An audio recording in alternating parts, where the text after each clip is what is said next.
Hey guys, oh my gosh, I just have got to talk to you about this Netflix documentary. It's called Sky Ladder, The Art of Shang. And it literally was like I was like just crying my eyes out. It's one of the most inspiring things that I've ever watched. It was so awesome. He's a Chinese contemporary artist, and he was so inspired when he was a young boy, when we reached the moon, and he was just so inspired by explosion and just inspired by that connection. And he's wanted, and still to this day wants, his art to create a dialogue of back and forth communication with different languages, cultures. And it was interesting. One of the things in the documentary that I loved is he said something to the effect of art is successful and not successful. That's the point of art. It's everything. I know I'm definitely not saying that right, but his whole thing was that as an artist, the most important thing is being, as a Chinese contemporary artist, he worked with him. For example, he did the Beijing Olympics, but he had to work in such tight constructs within the government that was really frustrating, and he lost his vision. In fact, they were saying that part of his vision was completely lost along the way.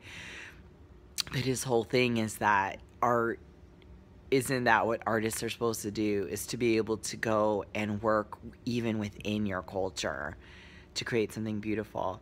But it just also just kind of shows you the restrictions and the paradigms that cultures have on artists, and just visions that artists have. I think I remember with my twin, we went to was it Renoir? I'm trying to think, was it Renoir or Matisse, or the artist who did Madame X, the painting Madame X? And I remember when that painting, when it first came out, it was just like so, I think it was like taken down, and he was thought as being like so controversial. It was like such a horrible, awful thing, because of the plunging dress that was depicted in the photograph. But anyway, if you are an artist, a writer, a painter, a sculptor, a designer, whatever it is that you do scientifically, creatively, as a teacher, writer, whatever it is, you will love this movie, because he's had this dream for most of his life to build what's called a sky ladder. And it's this ladder that goes from earth like up to the heavens, and his whole vision was to see this like ladder go up to the heavens and kind of have that innocuous connection between heaven and earth. And it was just, everyone said it couldn't be done. That people that he hired, the artists that he hired, they said that it couldn't be done.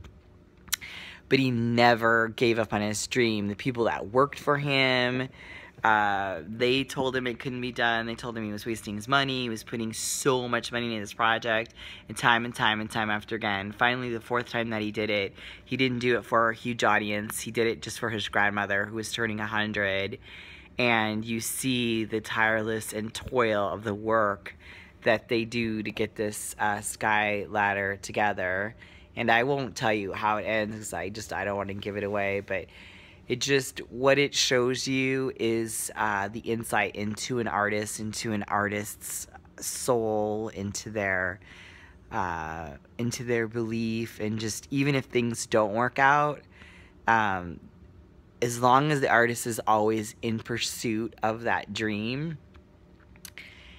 and living on that edge, that's what being an artist is all about. And it's really telling. It shows him that he visits a small artist, and the artist says, that when his wife died, all he could do was create. It was like a drug, because he said he had no purpose in his life anymore. After he had lost his wife, he literally felt like he was going crazy. He had nothing to live for. And then he got up and he sculpted and he sculpted and he sculpted and he sculpted and he sculpted and just shows you in his studio with thousands and thousands and thousands of sculptures like all around him.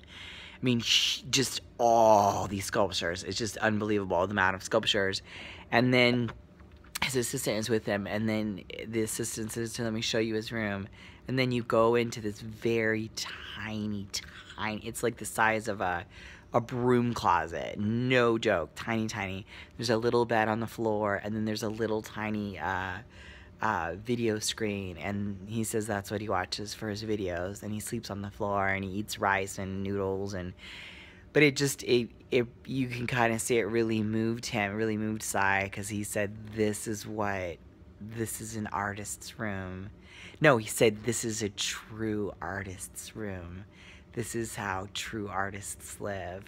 And it was like that thing that he needed to just kind of like re-inspire him, I think, and kind of keep him on his path. And then they interviewed a couple other artists, and they were just talking about that once you get to a certain level of success with your art, you are always questioning, have I accomplished what it is I wanted to accomplish, and who am I as an artist, and am I losing or diluting my original mission of being an artist.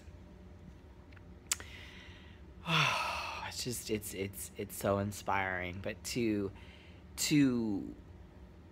love an artist, to be an artist, to know the toils of just living with a dream and living with that passion, it's just, if you're an artist, you have to watch this documentary. It's so moving and it's so inspiring. And it really allows you to go into self-reflection and just be inspired by someone who is so creative and so unbelievably just powerful as a voice in the contemporary art field. And it's just so neat and so inspiring to see different languages and just different cultures. It doesn't matter, an artist is pure. Sai talks about his father was an artist. His father was a calligraphist and painter, and he tried to keep Sai into like a structured way, but Sai he never wanted to be structured. He just always wanted his stuff to be really free. And you can see that in his work. I think his project is called Inkwell. Another one is called the Ninth Wave or something like that. But when you see his work, it's interesting because now I'm like, oh, I know that I've seen that before. So it's very beautiful and a really, really well done documentary. Good job, Netflix. I just can't say enough about Netflix. I've been watching so many amazing documentaries. I'm going to start to do vlogging on them because I just want to uphold. I would rather any day sit down and spend an hour to 2 hours of my life like being inspired and moved by someone. That's why I love documentaries. All right, you guys, this is Kita. See, I'm gonna try to intersperse some of this documentary in here, so I hope you guys enjoy it. I love you. I love you. I love you. I love you. Give you butterfly kisses.